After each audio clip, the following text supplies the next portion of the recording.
Sounds good. All right. Do you see the record button, Lori? I do, yes. Perfect. Well, welcome everyone to our webinar, Preparing Your Finances for Disaster. And we've got lots of people jumping on. We have 93 people registered, and historically we get 50 to 60% participation. So I'm guessing we'll have a few more people jumping on. If you haven't already, find the chat box and share in the chat your name, where you're from, and what's most challenging as you think about preparing your finances for a disaster. Hi, Sarah from Fergus Falls.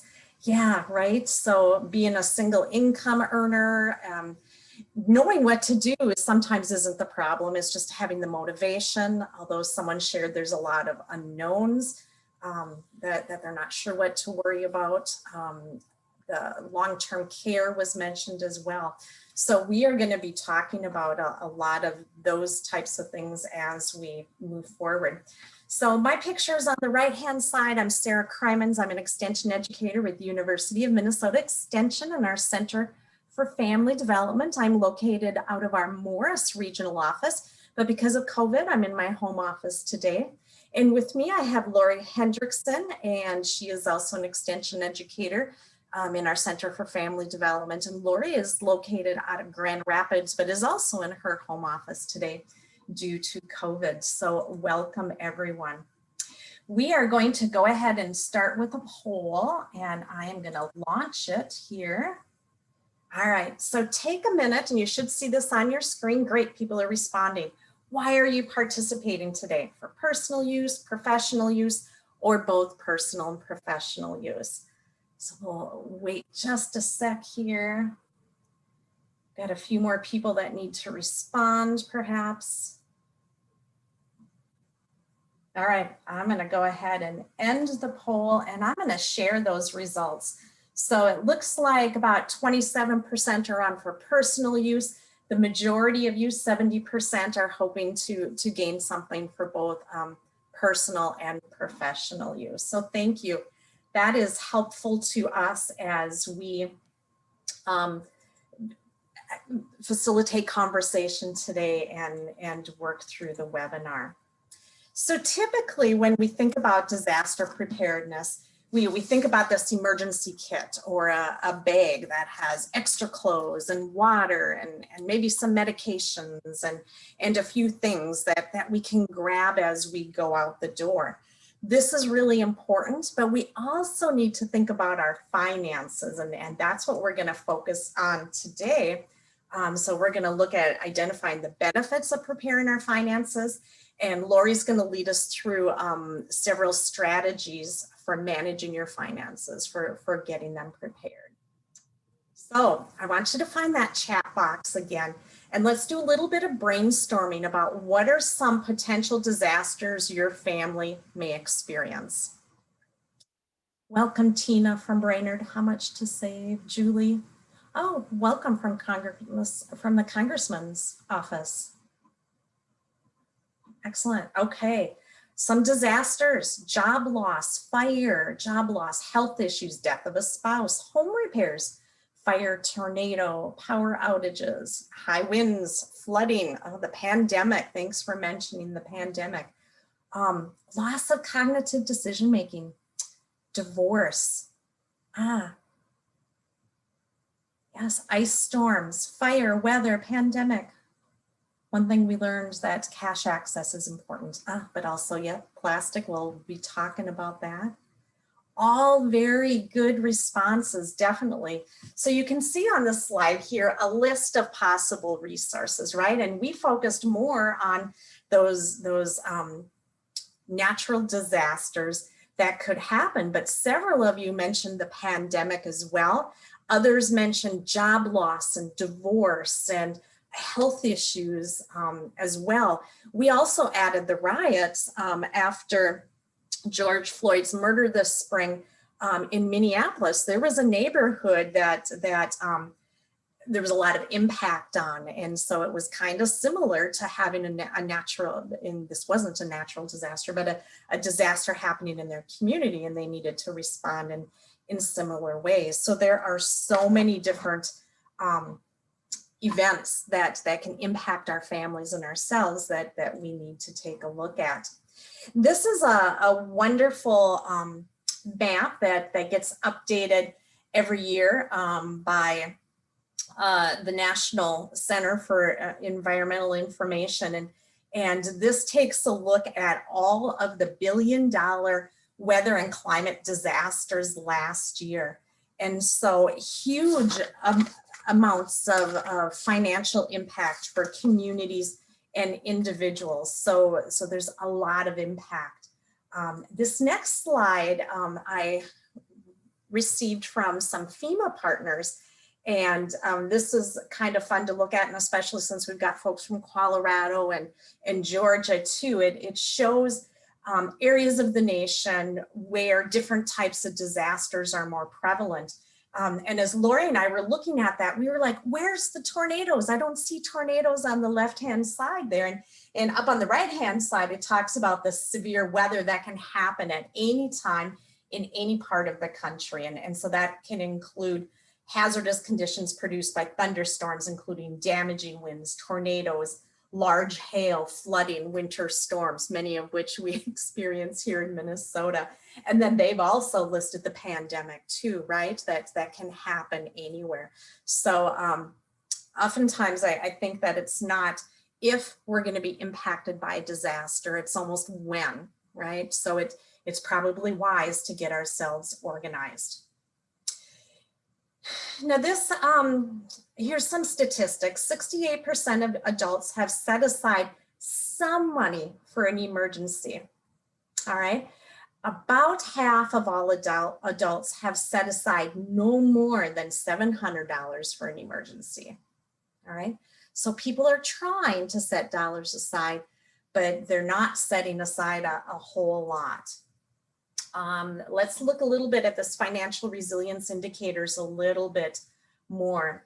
On the left-hand side with our pie chart, 68% of adults have set aside money for an emergency, but 32% have set aside no money, right? And so the more dollars we're able to set aside for those emergencies, the better. So you could do a quick assessment here and see how you are doing compared to other folks across the nation. We also know from FEMA that 77% of households have homeowners or renters insurance. That also means that 28% of those folks do not. And we know insurance is important.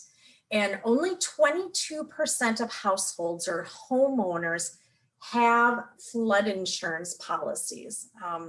And so if you are in a flood zone or in an area that might be prone to flooding, that might be really important. We know that different groups of people are impacted by disasters and challenges disproportionately. And so again, 27% of Americans don't have access to $2,000 for unexpected expenses. And we saw several of those listed in the chat a little bit earlier, whether it's a health emergency or a loss of a job or those types of things. So income, we know that low-income households are at the highest risk of financial fragility. However, about 30% of middle-income households are also more likely to be financially fragile. That's no surprise. Education, 59% of those without a high school degree are financially fragile versus 11% of college graduates. So most likely that's due to the higher income earning capability of those with a college education. Ethnicity, unfortunately, findings show that African Americans are 50% more likely to be financially fragile. Family size, the more kids you have, the more it's more possible that your family will be financially fragile. So those with 2 or more children are about 35% more to be financially fragile, right? There's just more people to take care of. And gender, unfortunately, 31% of women are financially fragile versus only 23% of men, right? So our goal is to get beyond that fragility and have some stability with our finances. So in the chat, share with everyone the benefits to being financially prepared. Why is that a good idea? We've talked a little bit about that, but share some ideas with us.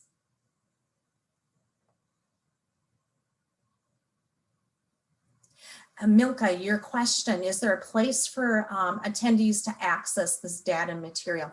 We will be doing a follow-up email within a few days, probably next week, with a copy, with a URL for the recording to the webinar. We'll also include a PDF of the PowerPoint slides and a link to some of the resources that we are sharing. All right, thank you everyone for sharing some of the benefits to being prepared. Less borrowing, right? Less likely to need to go into further debt for financial emergencies if money is set aside.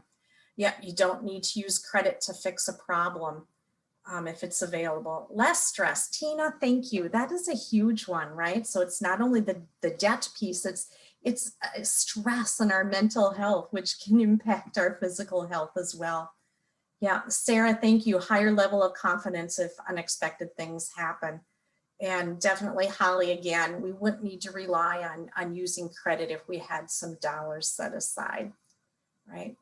Kim, searching or reaching for that security and stability for your family is extremely important. Yeah, excellent, very good. Here's our list, and I think you guys covered them all. So to reduce that fear and anxiety and gain a peace of mind, knowing that you're prepared, protecting you and your family. So you know you'll have a roof over your head and you'll have access to food and gas for the vehicle.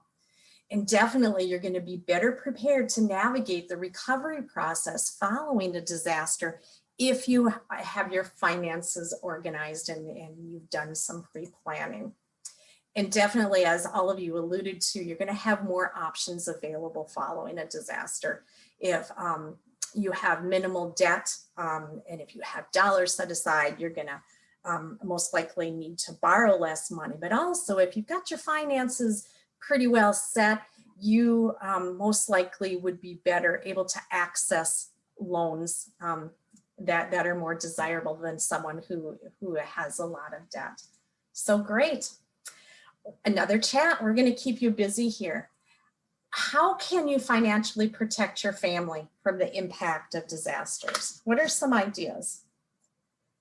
Once we get those, Lori, I'm just going to hand it off to you because you're going to walk us through. So if you can help us look at some of the comments here as we go. All right. So I see cash in a safe, a plan, committing to saving regularly.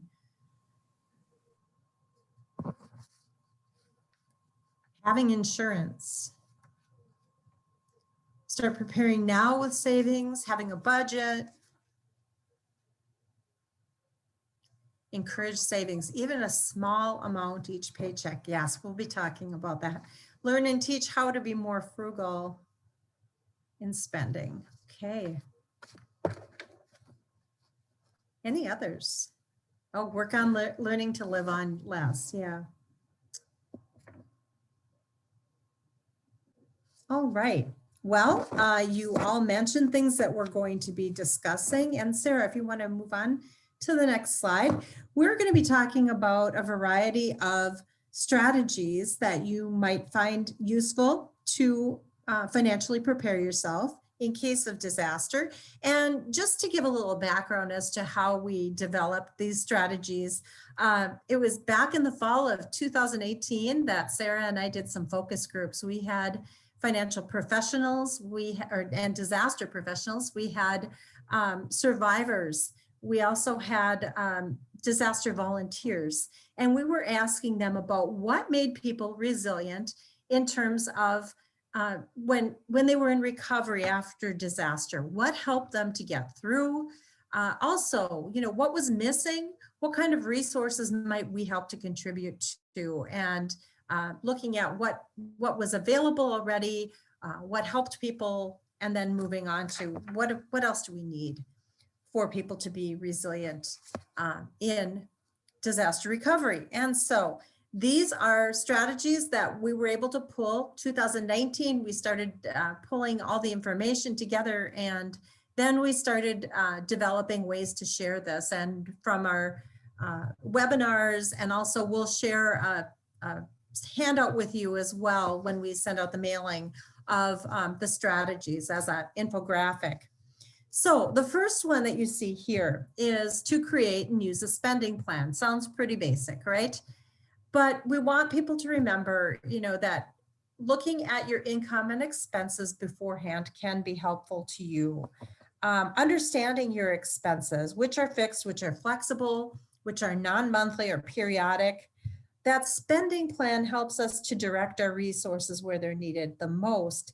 And it's also important to remember, we have spending plan here, but we usually say spending and saving plan, because we want to be able to build in that savings for the future, for unexpected expenses. And we know that there are many budget forms out there. There are apps that you can use, a variety of tools that might work for you. So find what is the best situation for you and to work on that. Also important to remember, we talk about balancing income and expenses. We talk about the miracles of money management, and part of that is, can you potentially increase your income at some point to help balance things out?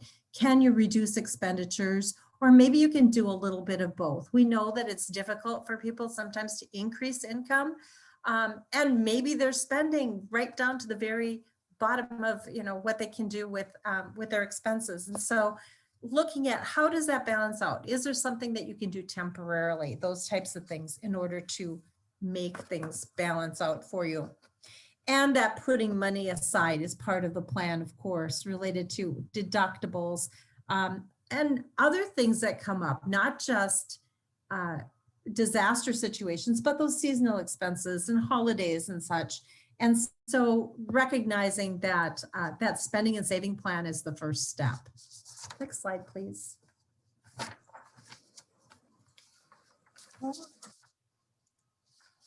Thanks, Sarah. The next one we started looking at was developing that emergency fund, and setting aside money each month in that spending and saving plan is something that can help us to be more resilient. Now, the target amounts you see on the slide, 3 to 6 months of expenses, that is overwhelming for a lot of people to think about, especially if you're just starting. And so we have found that if someone can start out with a very basic, just starting somewhere, and we have seen suggestions of $500 to $1,000 as a starting point. The Consumer Financial Protection Bureau identifies $500 to $1,000 as a range to think about in helping to avoid crisis. Your Money, Your Goals financial toolkit identifies that information. And so just the littlest amount to at least start, it's important just to think about that. Also think about keeping the funds liquid and accessible. A savings account or someplace where you can get to the money quickly if you need it. Not under the mattress, not in the wall, but someplace where you are able to access it quickly. And remember that this is for unexpected expenses.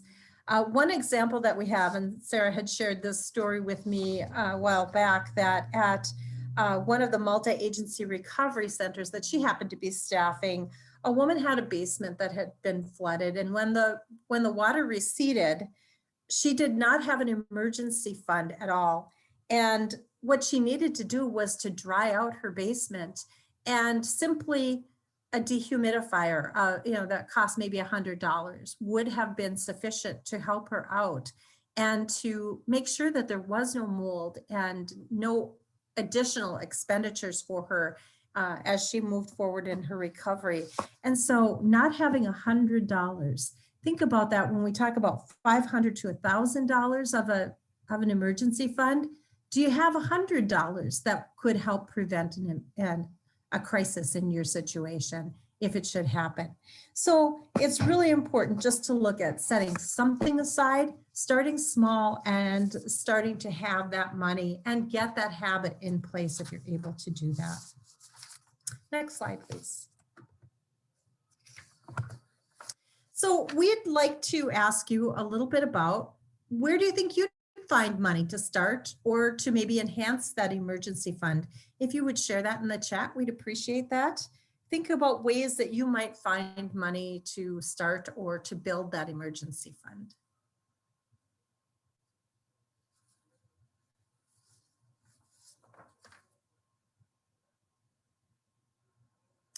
Cut back on wants. That's a hard thing to do sometimes. Sell unused items online. Yeah. Cutting out non-essentials, coffee shops, ice cream, additional $10 a week going towards savings.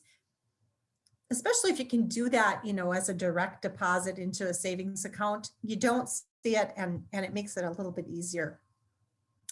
Have payroll deduction, somebody mentioned, great. Start a hobby. That might be something that could fund some additional money. Make my wife work extra hours at her part-time job, huh? I think that takes some consultation with her, consultation with her rather. Save money and I bought transfer that money. Okay, great. Buying needed items at thrift stores instead of new, additional work, less travel, not eating out. Yeah, it's amazing how much people have been saving during the pandemic in terms of travel expenses and maybe maintenance on cars and things like that. So interesting to see. Less travel, not eating out has already been a saver. Yeah, definitely, surely. That's happened for a lot of people. I would say too that once you start a savings account and you see that building, you know, I'm not a saver by nature, but when I see the amounts, I hate to take money out of the savings after it's been starting to accumulate. I like to see that. I like the security of it. Many of us feel that way, that security is important. Okay, Sarah, yeah, tax refunds. That's kind of the found money sometimes to get those things done. Stimulus check, that has certainly benefited many. Used car, drive it till it dies rather than buying new. Okay. All right, well, we see a lot of examples here. And sometimes, you know, it's nice to have these chats and to talk about some of these things because in our own situations, we may think we don't have an extra dollar to put aside. And it's important that we recognize, and sometimes somebody else saying it, it's important to think, yeah, maybe I could do that. So as we move on to the next slide, then we were looking at having cash on hand reserve. This, you know, $200 to $500 if you're able to do that. As we look at what happened with the pandemic, it made me think about Sarah and I doing a blog right after the pandemic started about what should people be doing in trying to handle their finances related to the pandemic.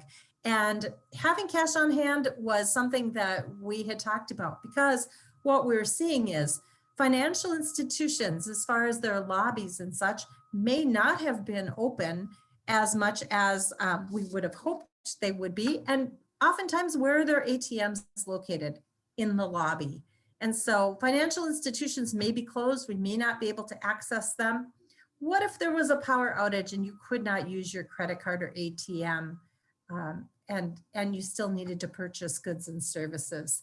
Having some cash on hand is important for you to be able to do that. And again, just having something available in case you needed to access. Okay, we'll go on to the next slide then. Another one of our strategies is to review your credit report. This certainly helps you in your preparedness and resilience. And we're talking about taking steps to maintain or to build a good credit history. That would allow us to have more options in case of a recovery situation. If a disaster were to strike and we needed money to rebuild or to relocate, having credit might be the way that we would be able to get through that. Is a credit history good enough to get a loan if you should need to? or a loan with a reasonable interest rate. And so, we need to look at what is our credit score? What does our history look like? Oftentimes when you're looking at your credit report, it will spot those areas of concern, highlight those for you, and to identify some ways to improve your credit. And so those are the things to be looking for, and think about ways that you can improve your credit. Part of that in assessing what our credit might look like is also looking at our debt to net income ratio.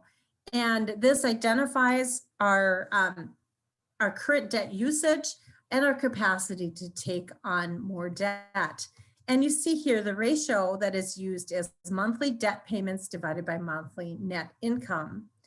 And so as we take a look at what that means, the lower that your ratio is, the better.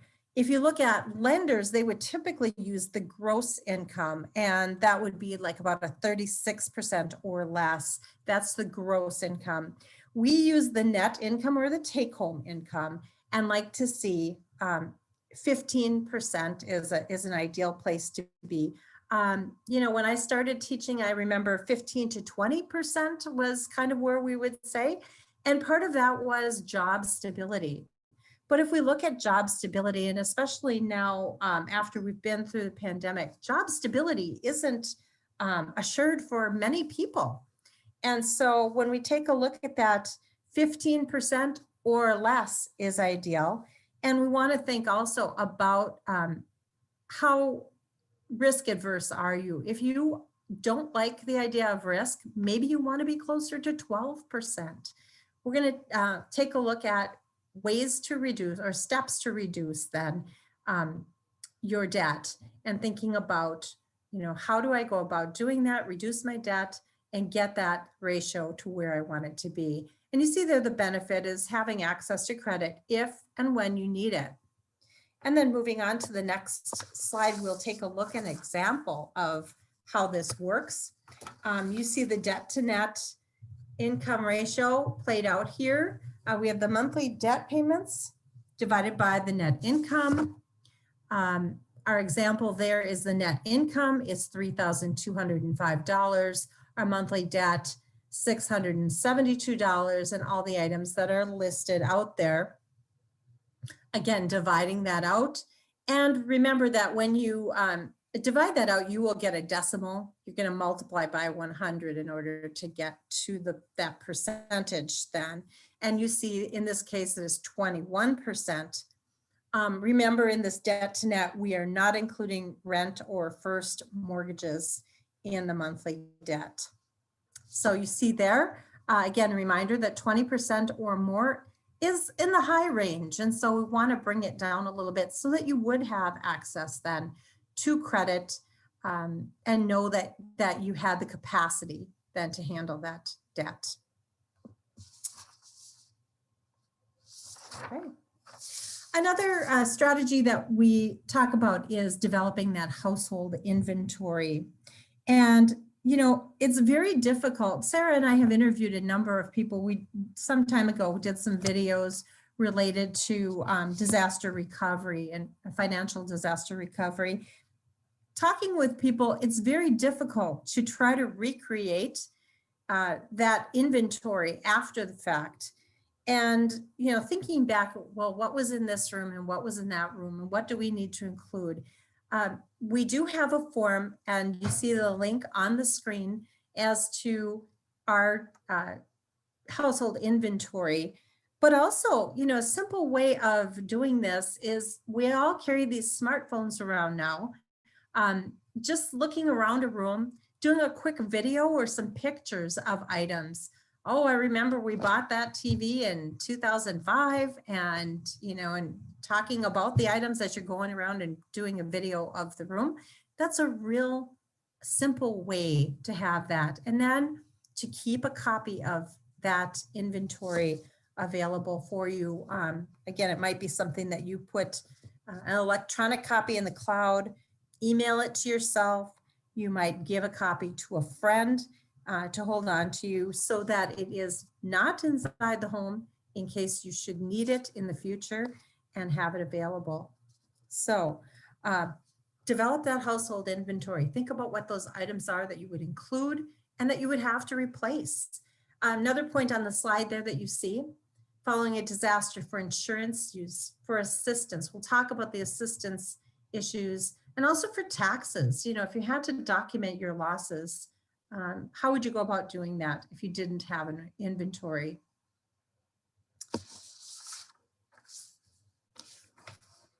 And so we have another chat for you. We'd like you to think about the types of insurance that might be important for you as you prepare for possible disasters. What do you think? What kinds of insurance? I see Jose put the Z link in for the household inventory. Thank you, Jose. I appreciate that. So fire and flood might be things that you would protect against. What type of insurance? Okay, homeowners related to that. What else? Life, fire, homeowners.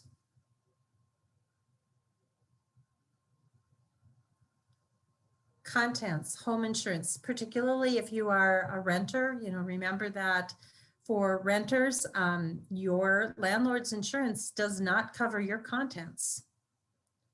Car insurance, I see crop insurance came up there too. High value items, you might want to have additional insurance. Great, long-term care. Yeah, pet insurance also, yes. Flood insurance. Great, seeing lots of responses here. We do want to point out too that next week, February 3rd, we will be hosting another webinar. This will focus on insurance. And so if you feel like you need to learn more about insurance, I always feel like I need to learn more about the ins and outs of insurance. We'll be hosting that one. If you, maybe it's just you want to confirm to yourself that you know what you know about insurance, I think it'll be helpful. We do have someone from the Department of Commerce and someone from FEMA that will be sharing about insurance as well. So we'll be happy to host that one and share some detailed information about insurance. All right, moving on then to the next slide. So what you want to make sure to do is to invest in that the risk management tools such as insurance, and that can help us to cover those potential expenses down the road. And part of this is determining the kind of coverage. What do you currently have? What current coverage do you have? Looking at assessing the needs as well. You might be looking at what types of insurance you currently have. Do you have car insurance? Do you have homeowners or renters insurance? Health insurance. Somebody mentioned long-term care insurance. It might be disability insurance if you are the sole income in your family as well. Also look at whether it is replacement value or actual cash value, and think about what you might need related to that. In assessing the need, you're going to be utilizing that household inventory and also talk with your agent. I know that a lot of people use online insurance that is available, that you see advertised quite a bit. Are you still able to access an agent and talk with them about what your needs are? I think that is one value of having someone locally yet, is to be able to talk with that person and to assess the need. And if you're able to do that with an online company, then that's fine. But you want to be able to identify what those needs would be. Something else, and as we've talked with our friends at the Department of Commerce and also FEMA, talking about understanding terminology, that's a really important piece. Do you know what the premium means, or the deductible, or co-pays? Do you know what those are? Do you know where in your policy to find that information? Do you understand how the insurance will work and how to file claims? Really important pieces to understand. And then look at changes that you might need to make. What kinds of changes and why and under what circumstances? And so you've got to identify what those situations might be. And someone mentioned, you know, the not knowing, is a concern in terms of what will be happening with financial preparedness. And certainly that's one reason that we have insurance coverage, and it's important to think about. We want to make sure that we do have coverage, and to make sure it's appropriate for us. One thing I want to mention, and we'll certainly go into this more next week, is that people assume that with their homeowners insurance that they do have flood insurance as well. And that I shouldn't say flood insurance, but they assume that their homeowners will cover any flood damage. And that is not necessarily the case. And so you need to understand what your coverage for your homeowners will include. Another piece of that is also having additional coverages such as sewer backup. I think we have that on another slide coming up here too. Let's move on and we can cover that. And on the slide here, you're seeing 60 to 70% of disaster loss is uninsured. Does that seem high to you? Okay. I think we often think that, oh, well, I have insurance, it'll be covered. 70% overall of Hurricane Matthew's losses were uninsured. And 36% of economic damage from Hurricanes Harvey, Irma, and Maria was insured. Just 36%. Okay. Also, FEMA assistance requires national disaster declarations for individual assistance. Sarah and I were involved in some of the recovery centers that were set up after the floods that happened in Duluth, Minnesota. And, this was a 100-year flood. It wasn't supposed to happen to the city on a hill. And there were declarations, federal declarations for public lands. But what we found was that there was difficulty in getting individuals to report their situations. And due to that, there was not a national declaration for individual assistance. So it's important that if you do have a loss, that you report it. And generally in the times of a disaster, there is information as to who you report to and how that will occur. But it's important to recognize that it just doesn't happen. You do have to report your information as well. And FEMA assistance isn't always available, and it can't make you whole again. So that's important to remember as well. Again, we'll be dealing more with these issues next week in our insurance webinar as well. So some insurance tips to consider. Okay, think about flood insurance. Again, this is something that we will be addressing more next week, but flood insurance is available to everyone. You do not have to live in a high risk area. The basic information of that is that your municipality has to participate in the National Flood Insurance Program. And if so, then you are eligible to buy flood insurance. Think about those extra coverages for valuables. Someone mentioned that in the chat, and also sewer backup coverage. So important to remember that, because if you have that coverage and water comes in through the sewer lines, you will be covered for that. And then think about actual cash value versus replacement cost protection. What do you need? Will the actual cash value of an item that's maybe 10 years old be sufficient, or do you need replacement cost to handle that as well?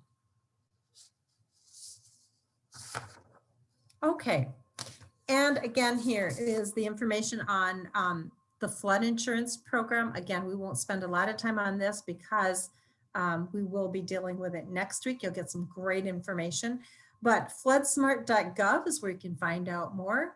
And most homeowners insurance does not cover flood damage. I always like that reminder. An inch of water, $25,000 potentially damage to your home. So, wow, when you think about that, could you handle that if you did not have coverage? Okay, and our last of our strategies is to organize that grab and go file. It's the place where you are going to put your important papers and information. Some people we've heard it referred to as a red file so that people will notice that item and be able to grab it and go out the door if needed. You might want to store that in a small binder. A waterproof container is important. We've heard stories of people that had fireproof safes in their basement.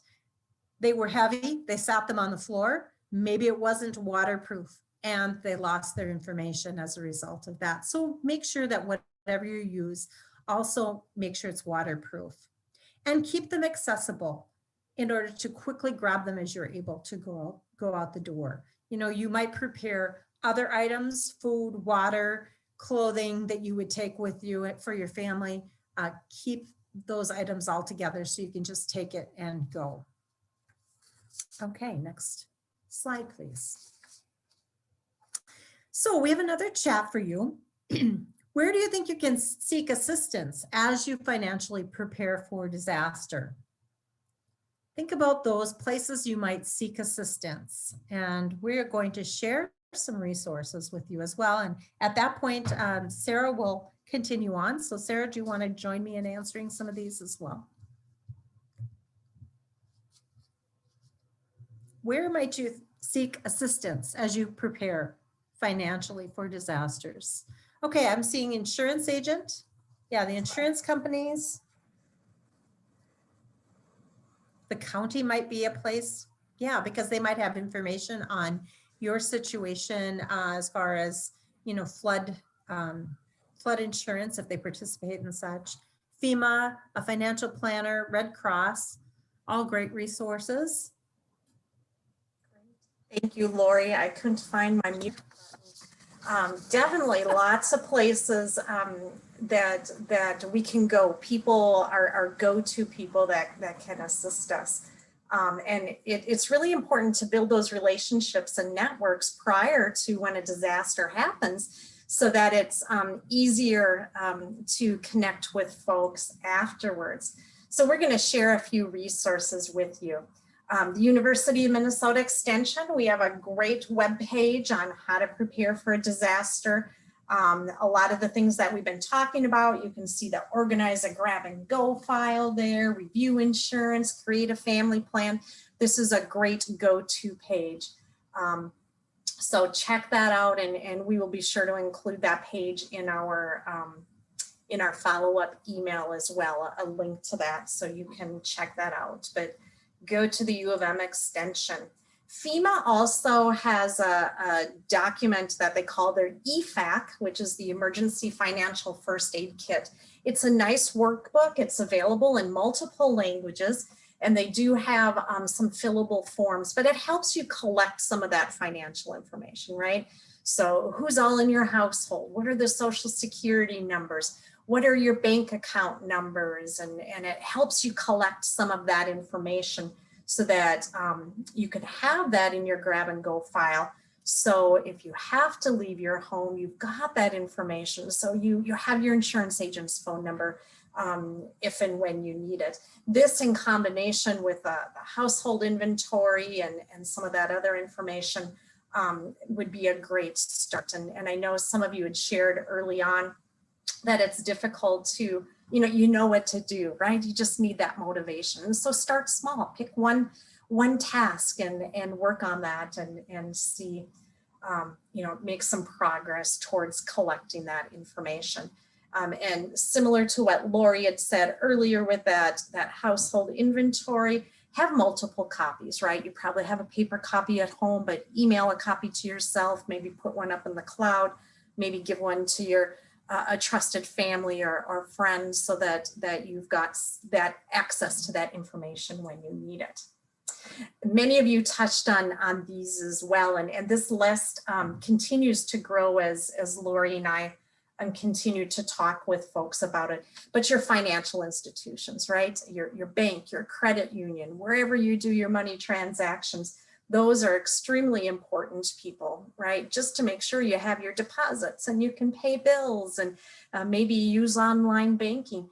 But also it's so important to just have that relationship with folks so that if needed, you could walk in the door and shake someone's hand or pick up the phone and have access to a personal loan if you need it following a disaster. Your insurance agents, right? Get to know them. You know, we pay those premiums quite frequently. Some of us pay our car premiums monthly or quarterly or a couple times a year. We pay homeowners insurance maybe a couple times a year, and we may not think about it if that's escrowed in our mortgage. We pay a lot of different types of insurance premiums, but those agents are there to sit down with us and to help us assess. So give a call and say, I just want to meet and make sure we're covered and that we're sitting good. There are a lot of local nonprofit organizations out there that help with preparedness, and they may not have out on their shingle, we help with disaster preparedness, but they can help people get debt paid down so they're more financially stable. They might be able to provide energy assistance, so more dollars could be set aside for disaster things. And then there are also a lot of organizations that help during the response phase following a disaster. We refer to these as VOADs, voluntary organizations assisting with disasters. And I'm pausing, thank you, Lori, I hesitated on the A. They're also may be referred to as COADs, which are community organizations assisting with disasters. But lots of assistance out there. Faith-based organizations, oftentimes a person's place of worship may have some emergency funds available, or they may be providing some education or some mentoring or assistance with finances. Employee assistance programs. If you work for a larger employer, they probably have an employee assistance program, and they may have some resources to help you work on a budget or to think about where you are financially, and your HR person is really important. Someone, maybe it was Holly, mentioned earlier about flex plans are a great way to set aside dollars for healthcare. And so your HR, human resources people at your place of employment can help quite a bit as well. Governmental agencies. So the Department of Commerce here in Minnesota, they oversee the insurance stuff, and so they've got lots of great resources. County and city emergency management offices, human services, public health in our communities are all really important. And then the mental health professionals, and you're probably wondering, what's an MFLAC? And my apologies, I should have taken that off, but I used this presentation a couple weeks ago with some Minnesota National Guard folks, and in the National Guard, they have access to mental health or military family life counselors, mental health counselors. And so think about who you have access to and take advantage of that. We mentioned earlier that this can cause some stress for folks, right? If you're worried about your finances. So seek out some assistance with that. Do you have any additional resources we should add to this list? If you do, go ahead and type those and put them in the list or in the chat there, and Lori and I will get those added to our list. We'll reduce our font size a little bit to get it on the slide, but we learn all the time about additional resources that are available. So we have a few more slides after this, so don't leave us yet, but we want to pause here and see what kind of questions you might have.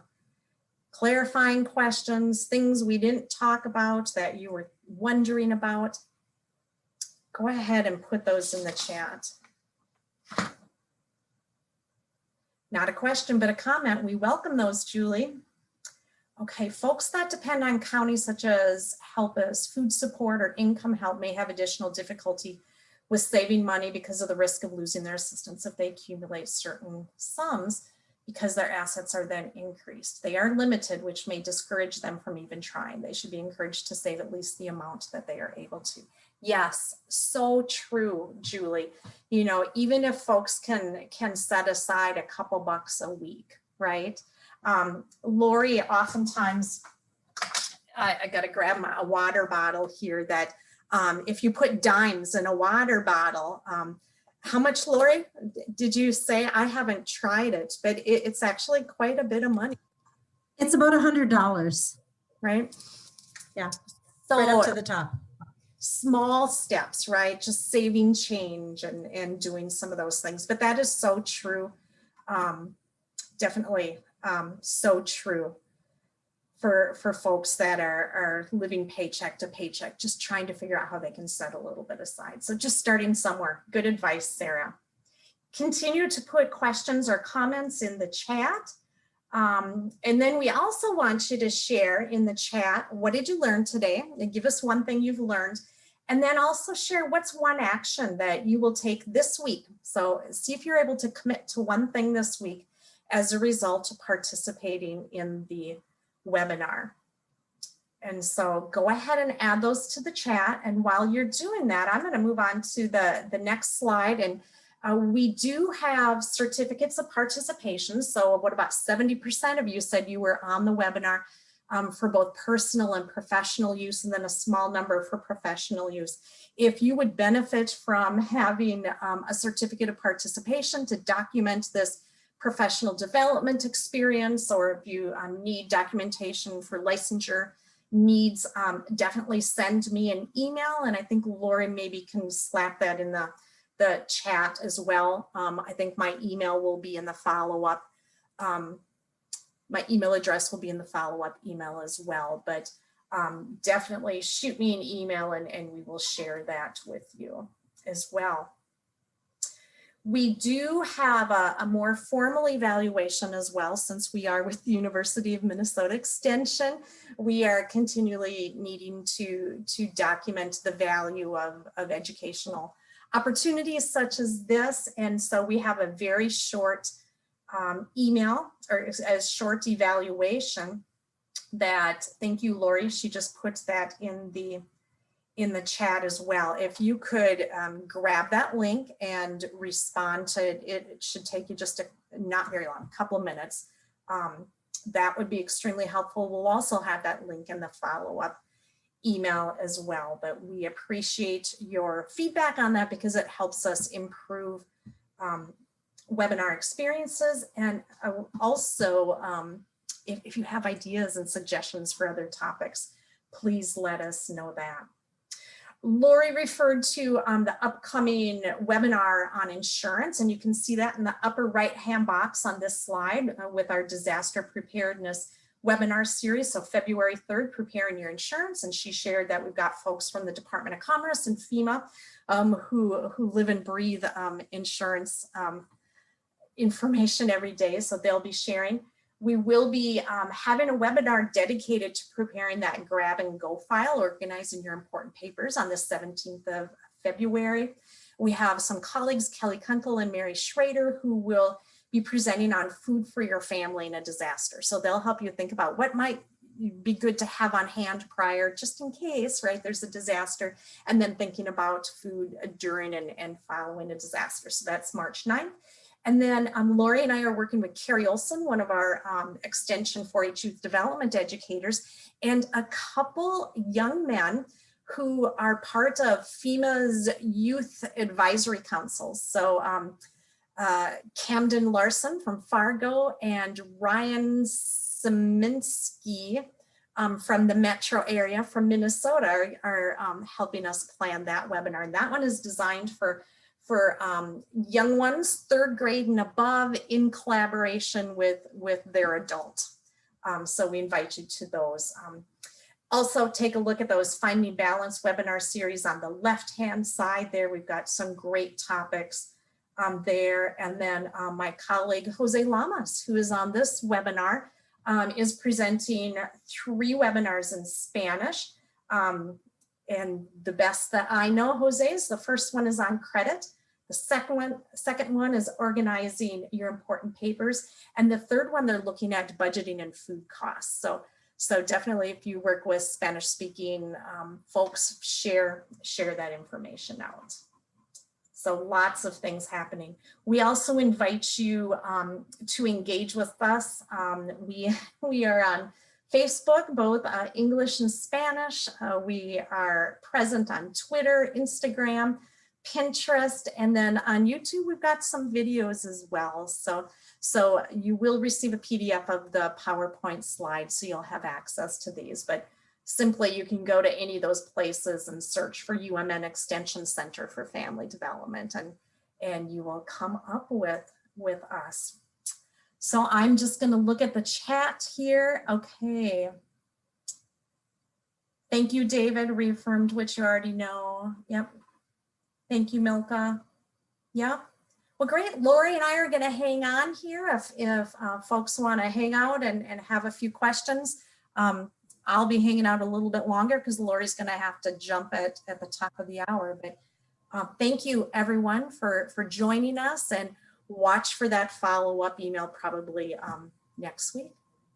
Have a great day. And someone asked about, can we go back 2 slides? If you can do that. Also, I think that was the slide with our webinars. Jose had put the link to the webinars in the chat as well. So check that out. Perfect. Thank you, Lori, for catching that. Great. Thanks, everyone. We appreciate you attending today, taking the time.